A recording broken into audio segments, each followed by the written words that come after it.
మన ఇండస్ట్రీలో ప్రభాస్ గారితో పాటు స్టార్ హీరోలు ఎన్టీఆర్ ఉన్నారు, అల్లు అర్జున్ ఉన్నారు, రామ్ చరణ్ ఉన్నారు, కరెక్ట్ పవన్ కళ్యాణ్, మహేష్ బాబు గారు ఉన్నారు. కరెక్ట్ అలాగే తర్వాత మన నాని గారు ఉన్నారు. కరెక్ట్ అలాగే విజయ్ దేవరకొండ ఉన్నారు, రామ్ ఉన్నారు, నితిన్ ఉన్నారు.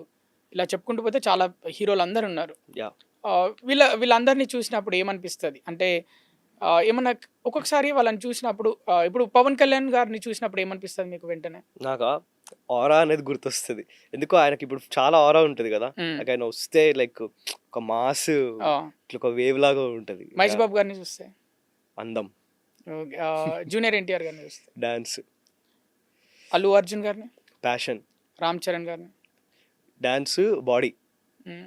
ధ్రువ బాడీ నాకు అది చూసి నేను జిమ్ చేద్దామని స్టార్ట్ అయింది. ఓకే, ధ్రువ టైటిల్ సాంగ్ చూసి, ఆ, ఆ యా. టైటిల్ సాంగ్ బాగుంటది కదా. ఇప్పటికీ నాకు పొద్దున్న జిమ్ బోనికి ఓపిక Motivation. రావట్లేదంటే నేను ఆ పాట టీవీలో పెట్టుకుంటే ఓకే మనం ఇంకా చాలా చేసేది ఉంది అని పోతా నేను అది చూసి. ఓకే, ఇక నాని గారు, మిగతా వాళ్ళు. నానిగారి నాకు జర్నీ చాలా ఇన్స్పైరింగ్ అనిపిస్తుంది. మ్మ్. అంటే ఒక పర్సన్ ఒక ఏడీ నుంచి మ్మ్. ఇప్పుడు ఇంత పెద్ద స్టార్ అయినారంటే అది నాట్ ఈజీ. మ్మ్. నాకు అప్పుడప్పుడు అంటే నేను కొంచెం ఇప్పుడే ఫస్ట్ స్టెప్స్ వేస్తున్నా కదా, మ్మ్. ఎంత జాగ్రత్తగా ఉండాలి మనం, ఎంత ఫోకస్డ్గా ఉండాలి మనం కూడా ఆ స్టేజ్కి వెళ్ళాలంటే అని అనిపిస్తుంది ఆయనను చూస్తుంటే. Not at all easy, not at all easy. Yeah, Vijay Devarakonda. ఆయన కూడా మా మా ప్రతి జనరేషన్కి మన కళ్ళ ముందర ఎదిగిన ఒక స్టార్ ఉంటారు కదా. I think for us that is Nani and Vijay Devarakonda. Like from మేము చూసినాం కదా ఎవడే సుబ్రహ్మణ్యం నుంచి ఇప్పుడు ఈ లెవెల్కి పోయినామంటే ఎక్కడో ఓకే వీళ్ళు చేసిండు కదా మనం కూడా చేయొచ్చు అని అనిపిస్తుంది. మెయిన్లీ ఒక ఇన్స్పిరేషన్ లాగా అనిపిస్తుంది. యా, డైరెక్షన్ అంటే ఏ డైరెక్టర్ అంటే మీకు ఇష్టం? వాళ్ళ డైరెక్షన్లో నటిస్తే బాగుంటుంది అనిపించింది? నాకు గుణశేఖర్ గారు ఉండేది, మ్మ్. అది తీరిపోయింది లక్కీగా ఇప్పుడు కోరిక. తీరిపోయింది. మ్మ్. నాకు ఆ, సందీప్ రెడ్డి గారిది చాలా ఇష్టం. సందీప్ రెడ్డి వంగ. స్టైల్. ఇప్పుడు మీ ఫేవరెట్ హీరో సినిమా వస్తుంది కదా, spirit. Correct correct, very excited నేను. సందీప్ రెడ్డి గారు చాలా మంది బ్యూటిఫుల్ డైరెక్టర్స్ ఉన్నారు. నేను ఇప్పుడు ఒకరి పేరు చెప్పి ఒకరు చెప్పకపోతే అందరి బాగుండదు. పేర్లు చెప్పు, అందరంటే ఇష్టం అని చెప్పి ఏమన్నా? అందరు ఇష్టం నాకు. సందీప్ రెడ్డి గారు, రాజమౌళి గారు ఇష్టం నాకు బాగా. మ్మ్. నాకు హను రాఘవపూడి. రాఘవపూడి గారు చాలా ఇష్టము. మ్మ్. ఆమ్, సడన్ గా గుర్తు రావు నేమ్స్, యా, కానీ అందరూ గౌతమ్ తిన్ననూరి గారు చాలా మ్మ్. ఇష్టం నాకు. మ్మ్. యా, శేఖర్ కమల గారు చాలా ఇష్టం. ఇప్పుడు మ్మ్. ఒక్కొక్కరికి ఒక్కొక్క ఫ్లేవర్ సినిమా ఉంటది కదా, అవును. నాకు అన్ని ఫ్లేవర్ సినిమాలు ఇష్టం. ఎందుకంటే నేను టిఎఫ్ఐ బానిస నేను. తెలుస్తుంది నువ్వు మాట్లాడుతుంటే. ఆ, అందరిని ఫాలో అవుతూ అందరి అంద- సినిమాలు చూస్తావు. ప్రతి సినిమా ప్రతి రిలీజ్కి పోతా నేను. ఇప్పటికీ కూడా ఏదైనా రిలీజ్ ఉంది అంటే ఇప్పుడు అక్కడికి పోతే కార్ పార్కింగ్ ఉండదు, బైక్ పార్కింగ్ కష్టం అని చెప్పి ఇప్పటికీ నేను మాదాపూర్లో మెట్రో ఎక్కి అక్కడ గ్రీన్ లైన్ బ్లూ లైన్ మారి అక్కడ ఆర్టీసీ క్రాస్ రోడ్ దగ్గర దిగి మా ఫ్రెండ్స్ అందరు అక్కడ మేము కలిసి సినిమాకి పోయి అక్కడ బావర్చి తిని రిటర్న్ వస్తాం. నాకు ఫుల్ సాటిస్ఫాక్షన్ ఇప్పటికి. ఆర్టీసీ క్రాస్ రోడ్ అనేది ఒక హబ్ మూవీస్ కి. కరెక్ట్ ఆ థియేటర్స్, ఆ Correct. వైబ్, కరెక్ట్ అక్కడ ఆ అరుపులు, ఆ పేపర్స్, ఆ బ్యాండ్ సౌండ్, ఆ దండలు, కరెక్ట్ ఇవన్నీ ఎంజాయ్ చేసావా ఈ వైబ్ ని? చాలా. పేపర్లు ఎగరేసిన యుఎస్ ఉన్నప్పుడు ఇట్లా మిస్ అవుతుండే నేను. నాకు సింగిల్ స్క్రీన్ లో సినిమా చూడడం అంటే చాలా ఇష్టం. పేపర్స్ ఇసిరి గట్టి అరిసి నాకు చాలా ఇష్టం. అది మిస్ అయినా ఇక్కడికి వచ్చినాక ఇంకా మొత్తం తీర్చేసుకుంటున్నాను నేను. నీలాగా బ్యాక్గ్రౌండ్ లేకుండా కరెక్ట్. ఆ కుర్రాళ్ళు ఎవరైతే యంగ్ జనరేషన్ సినిమాలోకి వస్తారో Mm. కొంచెం వాళ్ళకు డిఫికల్టే ఉంటుంది, వాళ్ళకి మీరు ఇచ్చే మెసేజ్ ఏంటి? నెంబర్ 1 ఏంటంటే నాకు చాలా లక్కీగా అయిపోయింది. మ్మ్.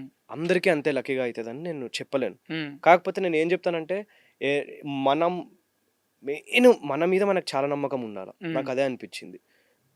ఓకే నాకు ఫస్ట్గానే ఈజీగా వచ్చేసింది, అట్లా చాలా మందికి రాకపోవచ్చు, అవును. రాదు, టైం పడుతుంది.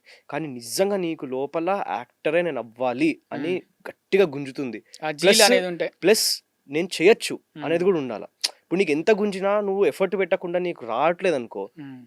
ఎవరైనా ఎందుకు పెట్టుకుంటారు మనల్ని? అంతే. సో ఇవి రెండు ఉండాలి, గట్టిగా ప్యాషన్ ఉండాలి. అంటే ఇంకా దేని వైపు కూడా నీకు చూడబుద్ధి కూడా కావద్దు. అంత ప్యాషన్ ఉండి ఆ ఎఫర్ట్ కూడా నువ్వు పెట్టి నీకు స్కిల్ ఉంది అంటే 100% ఇవాళ కాకపోతే 2 years కాకపోతే 5 years కాకపోతే ఎప్పటికప్పటికి రికగ్నైజ్ అయితేనే అవుతుంది అది. అలాగే నీకేమైనా ఛాలెంజింగ్ క్యారెక్టర్స్ Hmm. చేయాలనుకుంటే ఏం చేస్తావు? అంటే ఇలా చేయాలి అనిపించింది. ఛాలెంజింగ్గా ఫురియా కూడా టు అన్ ఎక్స్టెంట్ ఛాలెంజింగే ఉండే. ఇంకా ఛాలెంజింగ్ అంటే మేబీ వేరే ఏజ్ గ్రూప్ ప్లే చేస్తే చాలా ఛాలెంజింగ్ ఉంటుందేమో అనిపిస్తుంది నాకు. వేరే ఏజ్ గ్రూప్ అంటే లైక్ ఇట్లా ఏదో ముసలోడిది చేయాలా అట్లాంటిది ఏమైనా చేయాల్సి వస్తే, లేకపోతే సమ్ సార్ట్ ఆఫ్ డిసెబిలిటీ ఉంది ఆ క్యారెక్టర్కి అంటే నాకు అవి కొంచెం అంటే ఇప్పుడు విక్రమ్ గారిది ఇది ఉంటుంది కదా, ఐ మూవీ అయి ఇంకా అది అపరిచితుడు అపరిచితుడు అపరిచితుడు అండ్ నా నా శివపుత్రుడు ఆ, ఇంకా శివపుత్రుడు నాన్న అనే ఒక సినిమా ఉంటుంది. నాన్న నాన్ననే కదా, ఉమ్, యా సారా చిన్నగా ఆ, ఉంటుంది దాంట్లో. అవును అట్లాంటి కొన్ని క్యారెక్టర్స్ నాకు చేయాలనిపిస్తుంది, ఛాలెంజ్. ఊరికే డైలీ షూటింగ్కి వచ్చి మాట్లాడేసుకొని సరదాగా చేసి వెళ్ళిపోతే మజా రాదేమో అని నా ఫీలింగ్. కొంచెం ఏదైనా ఉండాలి దాంట్లో. ఏమైనా డిఫరెన్స్ కనిపిస్తుందా తమిళ ఇండస్ట్రీకి తెలుగు ఇండస్ట్రీకి అలాగే మలయాళం ఇండస్ట్రీకి డిఫరెన్సెస్ ఏంటి నువ్వు గమనించింది? రఫ్గా ఫ్లేవర్ ఆఫ్ ద సినిమాస్లో ఉంటుంది, ఆడియన్స్ టేస్ట్లో ఉంటుంది. మన దగ్గర తమిళ్లో కొంచెం ఆ మాస్ సినిమాలకు ఎక్కువ అపీల్ ఉంటుంది. మలయాళంలో మనం చాలాసార్లు చిన్న పాయింట్ తీసుకున్న స్టోరీస్ని కూడా బాగా ఎంజాయ్ చేసే ఇది ఉంటుంది. సో ఒక్కొక్క దగ్గర ఒక్కొక్క ఫ్లేవర్ ఉంది. లక్కీగా ఇప్పుడు ఓటీటీకి వచ్చినాక అందరూ అన్ని కన్జ్యూమ్ చేస్తున్నారు కదా, కొంచెం ఎక్కడో ఫ్లేవర్స్ కూడా మ్యాచ్ అవుతున్నాయని నా ఫీలింగ్. లైక్ ఓవరాల్ ఒక యూనిఫైడ్ ఇది వస్తుంది.